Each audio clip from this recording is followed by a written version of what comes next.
Looked at my arm and she made a magic sign. She said, what you need is love potion number 9. I don't know why I have that song in my head, but I do. And now it's in your head. Welcome to Astromanics, the show where I put random songs in your head, and you're welcome. It's a great song. It's on my Halloween playlist, so I love it. All right. So today you're wondering, who am I going to interview?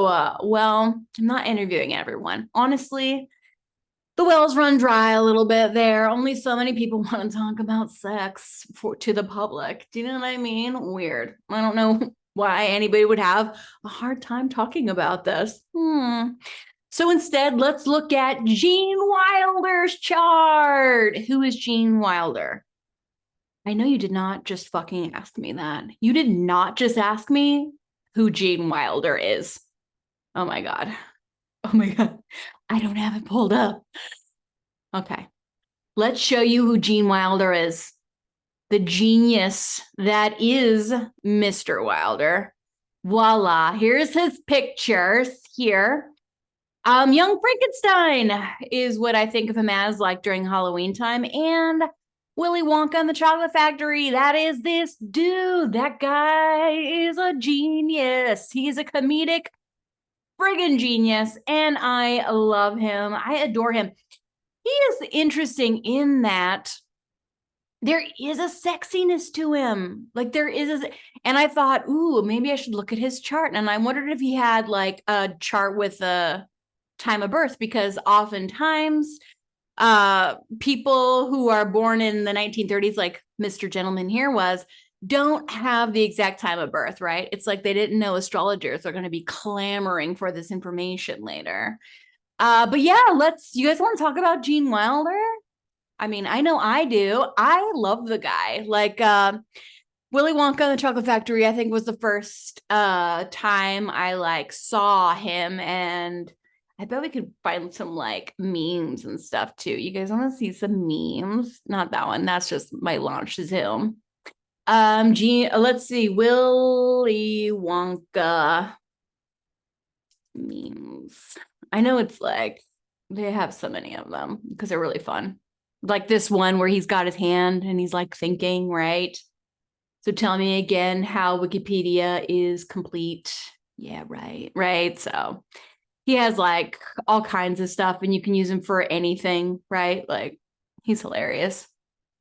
I love him. And they keep remaking, actually, I mean, the classic, the Charlie and Chocolate Factory, right? So we have a book written by Roald Dahl back in the day. Again, a book I read as a kid, or actually, I think I was in 3rd grade when my teacher read the book to me. And then I fell in love with Roald Dahl because the BFG and Matilda. I have this complete set because he's a fucking genius too. But Gene Wilder was the first, I believe, to play the character of Willy Wonka. And then we have Johnny Depp, and now there's another dude. I know there's another one coming out. Oh, yeah. That one guy. Forget his name. He's in Dune. Whatever. We'll look at him later. He's awesome. I love the guy who is going to be playing him up next. Oh my gosh, what is his name? Oh, I'm looking at his picture. If you're watching this on YouTube, I'm looking at his picture right now. What is his name? Timothy Chalamet. Thank you. Timothy Chalamet. That's his name. He's the next one up for playing Willy Wonka. And I'm not disappointed with that choice, honestly. But before I get away too hard from this action, let's do Gene Wilder's chart. And I know he was born, his name was Jerome, I believe, right? That was his name. Jerome. Whatever. You know him as Gene Wilder. That is his stage name. Let's look at that dude's chart. Here he is. So Mr. Jerome was born June 11th, 1933. Plug that into your stuff. 3:50 a.m. And it had a double A on the Rodden rating, which means, hey, this is a pretty good time for this dude, which is great. Okay, Mr. Wilder here. Mr. Wilder has a Gemini sun in the second house. This means that a part of the way that this person will make money is by words, quick words, witty words, trickstery words, right? When I think of Gemini, I think of youthful, I think of young, I think of Disney almost always. Like a lot of Geminis I know love Disney, or Gemini placements love Disney, or like, youthful, young-hearted. Anime, another thing too that Geminis will tend to love. Yeah, anything that is like changing the story, in love with story and puzzles, and the puzzles of the story, and can it work this way and that way, right? Gemini is the twins. I hold this concept and this concept at the same time, right?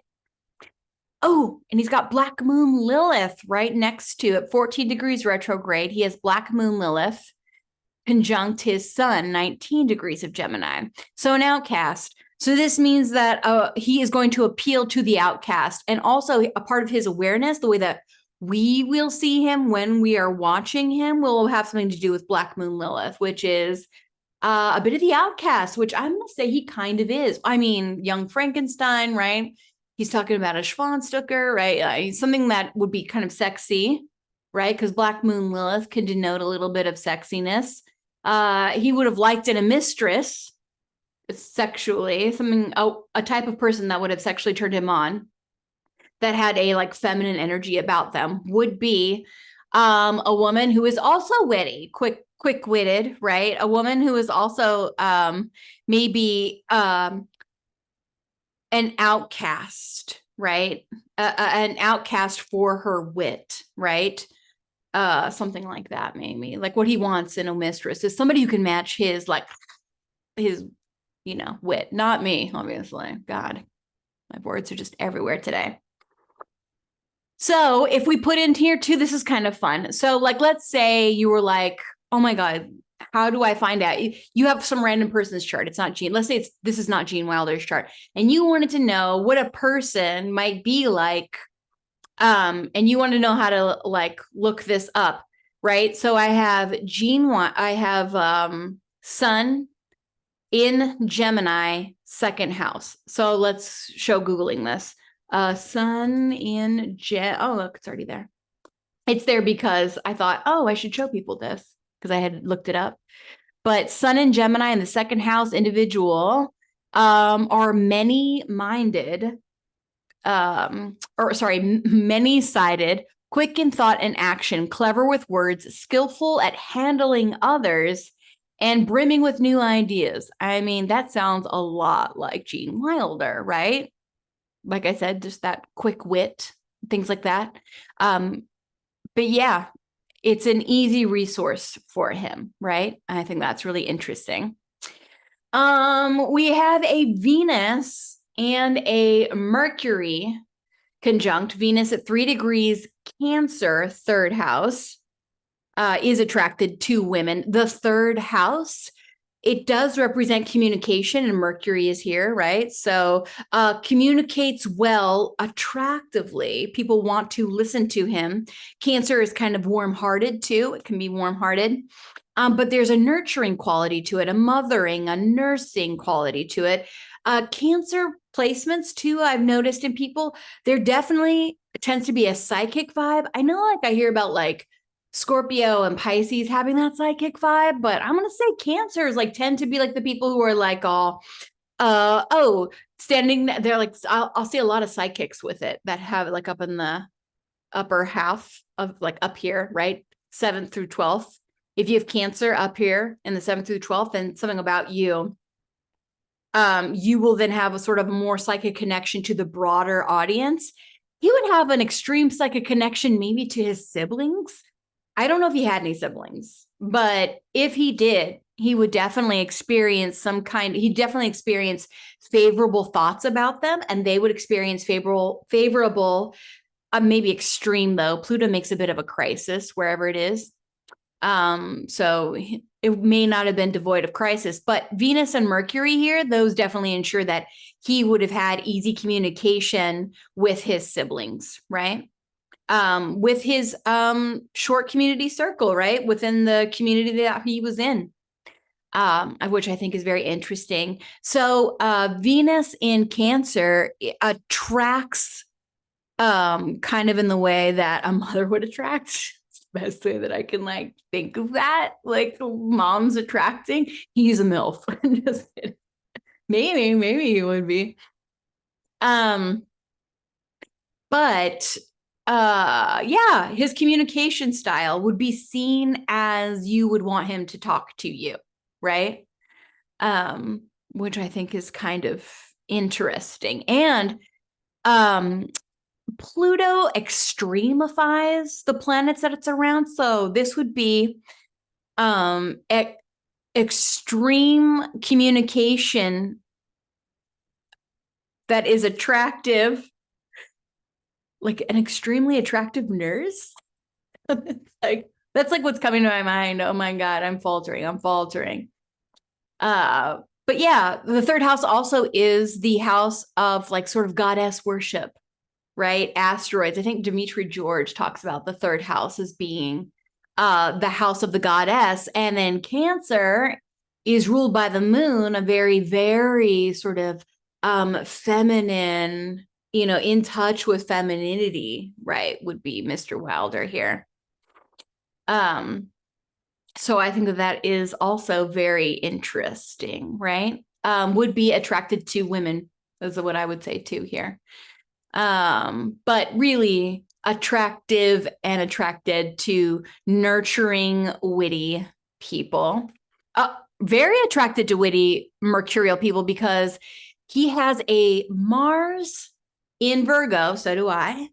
His is in the 5th house, which means that he would flirt by way of dangling it out there in front of people, kind of maybe. Like, you don't know if he's going to operate on his sexual, like he's pursuing someone sexually, but you don't know if he's going to operate on it or not, because Virgo is a sign of the Virgin. I keep everyone at arm's length until I know that I want to be actually intimate with you, if they are looking for intimacy. But it is Mercury ruled. Mercury's in Cancer. So again, we have that attraction piece there. And then his sun is ruled by Mercury, right? And then he's okay. So he is a charming, witty, quick-witted, person. And that is how he's going to flirt. That is part of how he expresses himself in a childlike way, right? But also Virgo can be pretty judgy. Like, we think of a lot of details. And so we kind of can't understand when people don't think to write someone, right? Or when people don't think to communicate to someone, it'll be like, how could you not think about that? That doesn't make any sense, right? But yeah, I was just looking at this. So Mars is an aggressive planet, but in the sign of Virgo, it gets slowed down quite a bit more. And before he opens his legs, he might want to be certain that he will feel nurtured by the person and that it's someone he can nurture and with words. Does that make sense?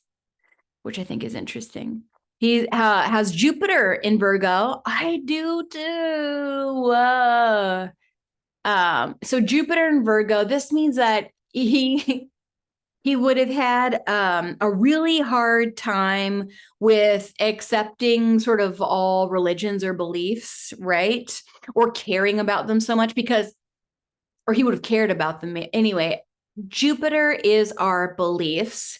So in the 5th house, it would bring him joy to share his beliefs with the world, right? And then his beliefs would be more like the humble. Like I find that I want to uplift or raise up the humble or those who are misunderstood, because Aquarius, which he has too. So because he would see, if he saw a person who was humble, there would be something about him that would want to lift them up, make them feel special, right? And he might undo himself in doing so, right? Because you're like, oh, I just want you to feel so special. He has Neptune here, and Neptune makes for a very magnetic, glamorous, something otherworldly about the person. So that Neptune then affects his beliefs. So otherworldly, humble. There's a humbleness to him, right? And a humility or an awkwardness also to him pursuing sexual things, right?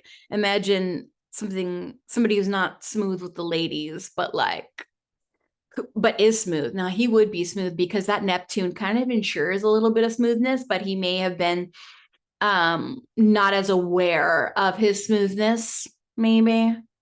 But yeah, Neptune makes a very a dreamier kind of person. It adds its sex appeal here because Mars is sex, and this would be sex appeal.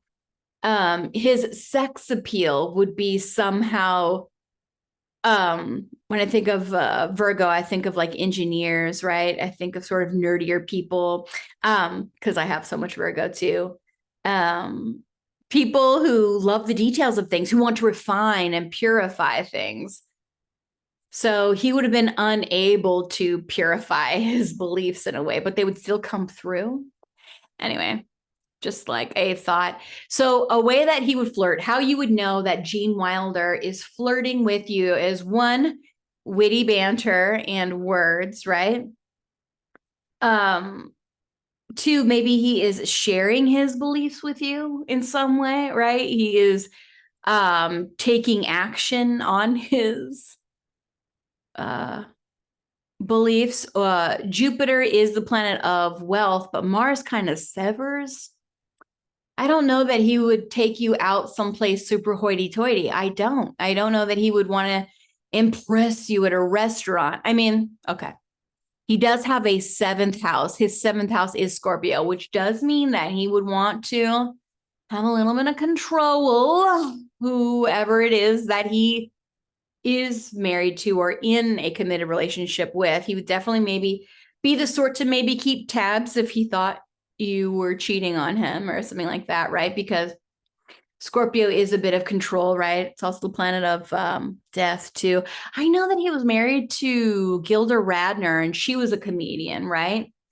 I think that was the only person that he was married to, though. And I know that she did die of cancer. So, but there's no personal planets in there or anything. Oh, but Mars is a ruler of Scorpio, and Mars is in his 5th house.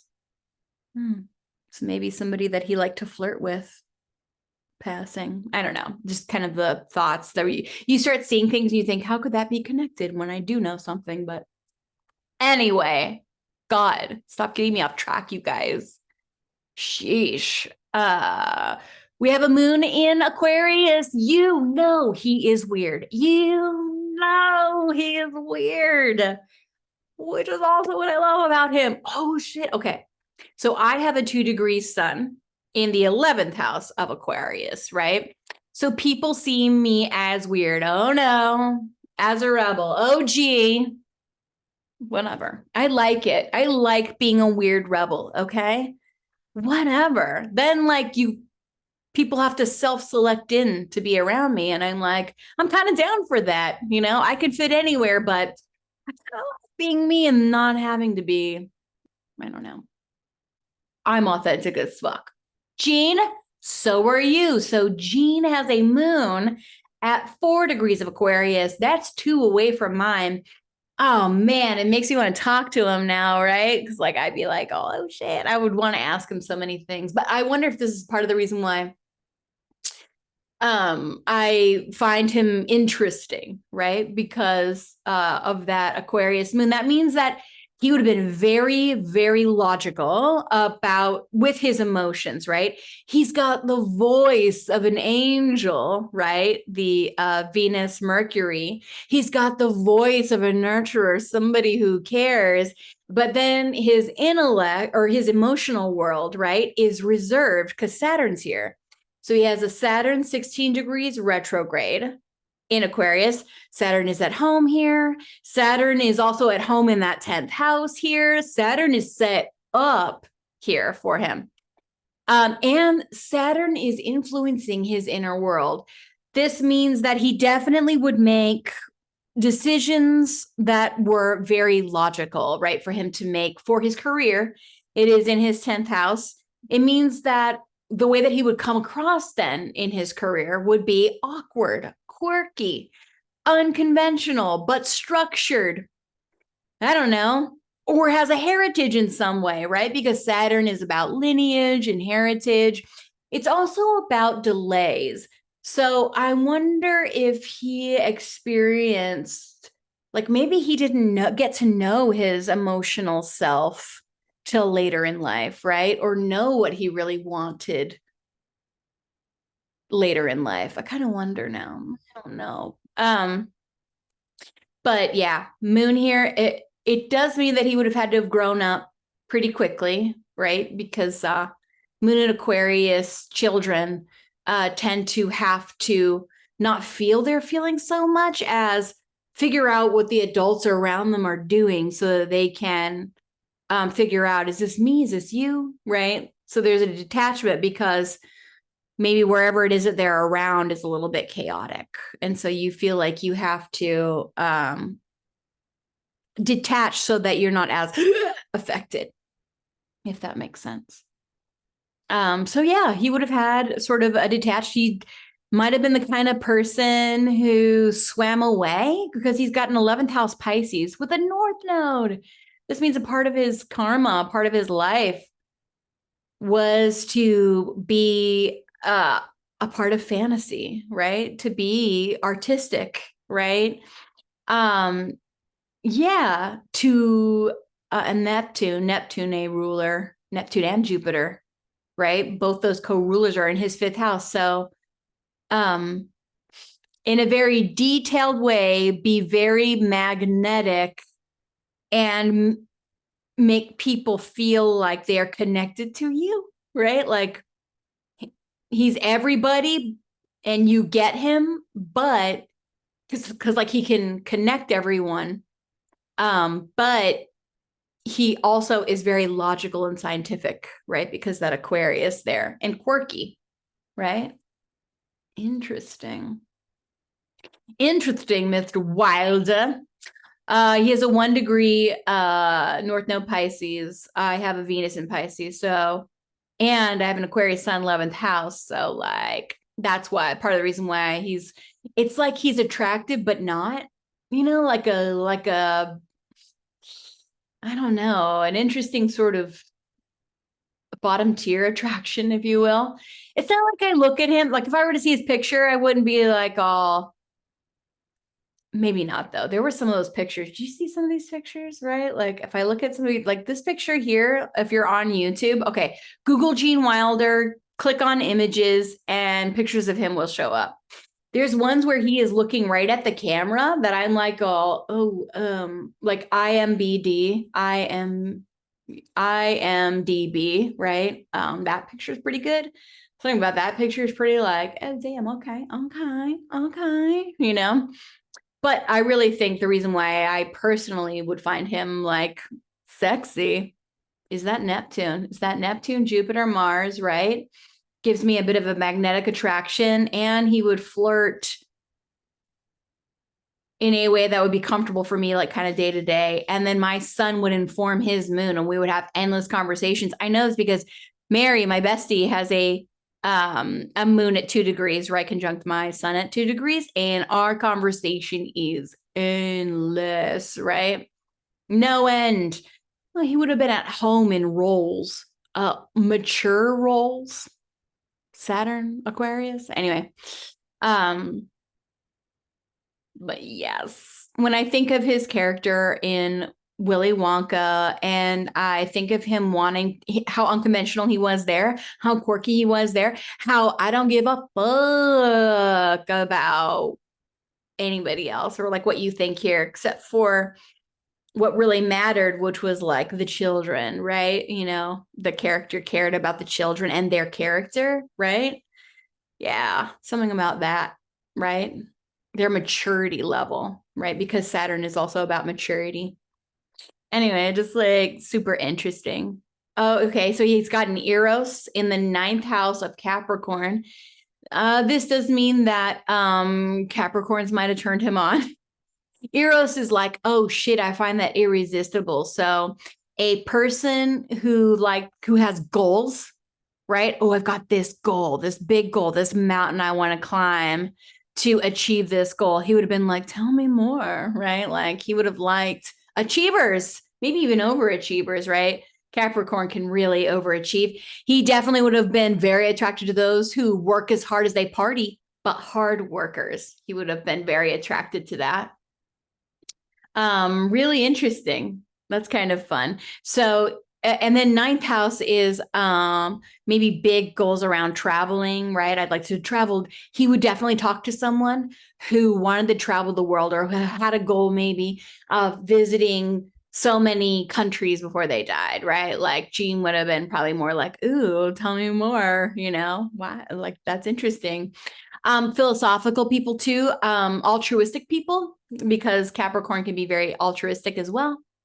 Volunteering their time, always wanting to be busy, right? Always on the go. So he definitely would have been turned on by philosophical go-getters, if you will.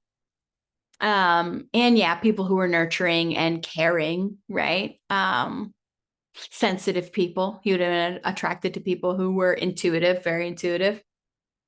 And yeah, who were like super witty. When I think about him being in bed with somebody, all right. So here's what I would do for him.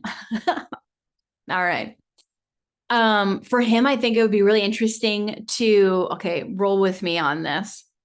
He has a Uranus in Aries, right? Uranus is like where we like to be conventional as well. It's a signifier of Aquarius in my book. And so quick to be unconventional, right? Quick to be quirky, quick to defend the downtrodden or the underdog, right? It gives an extra quick innovator, like extra quick innovator right there.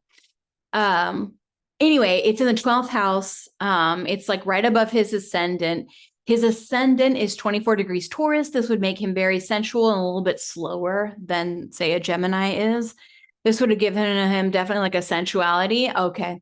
So definitely I'm going to cut off like his senses. Cut off. I mean, like, you could blindfold him. Okay. You can only taste this, right? And then like give him weird things to try and then let him comedically banter with me with whatever it was that I was giving him. I think that'd be awesome. And then something else that I might do is, so Virgo screams medicinal to me, right? So maybe I would do some like fantastic medicinal thing, like I'm going to cut into you and maybe use like this I once met this woman who had these like these finger things and they were attached to an electric thing, and when she put it on your shoulder it felt like she was slicing you open. It was crazy. So I would definitely maybe try that with him. I don't know if I think his Scorpio might love it though. That Scorpio 7th house might love that I'm cutting into him, like I'm going to access the deepest parts of you, but in a story, like metaphorically speaking, like I'm making an incision, I'm opening you up, right? And I'm going to remove the heaviness of your glibble globber, like something ridiculous, right? And now I'm going to take out your heart retractor, right? Like just say like weird shit, and then he would probably laugh and I imagine would banter back with me, but stuff like that. And when I sew this up, almost like a hypnosis thing, like that'd be really rad to like have a sexy time with him. That's totally how I would go about it. And I would feel at home being awkward, which I totally am. I am not smooth. Like I come across as smoother than maybe I might be, but like when I'm in the moment, I'm like, I don't know what I'm doing. If I know somebody's chart though, then I can know exactly what the fuck I'm doing and plan it out. my Virgo likes to plan, likes to know the details. He might like to plan and know the details. I wonder if he wouldn't like to not know what was going on. He'd have to trust me for a while. We'd have to go maybe on a few dates before I fucking bring out the claws and open them up. You know what I mean? Like, probably have to go on a few dates first, but that would be really fun to do that. And then, because it'd be philosophical too, right? I'd be playing with that philosophical, like, I want to remove heaviness, which is what ninth house is. I want to make you feel uplifted, right? Like that's ninth house, and he would love that, maybe one day I'm gonna have to like figure out how I'm gonna show you what I would do, like a science lab. I've thought about that, how cool that would be to have like a science lab and then show what I would do to people sexually, based on their chart. Because I just think that would be maybe rad. Or do like a live thing of it. I don't know. Would you watch that? Would you watch me do a live thing on a person? Maybe not like, I don't want it to be like an OnlyFans. I have an OnlyFans thing, but I haven't used it or looked at it in forever. Well, let me know. I could be an astrological scientist who operates on people, and you could watch the video of it. I think that might be really stupendous. Anyway, all right. Those are my thoughts. Book a reading with us. If you want to know about your chart, or if you have a chart of a person who you want to seduce, let me help you plan that. Oh, I love that stuff. Yeah, I'm gonna stop sharing now. Thanks for joining me. I'll see you next time. Bye.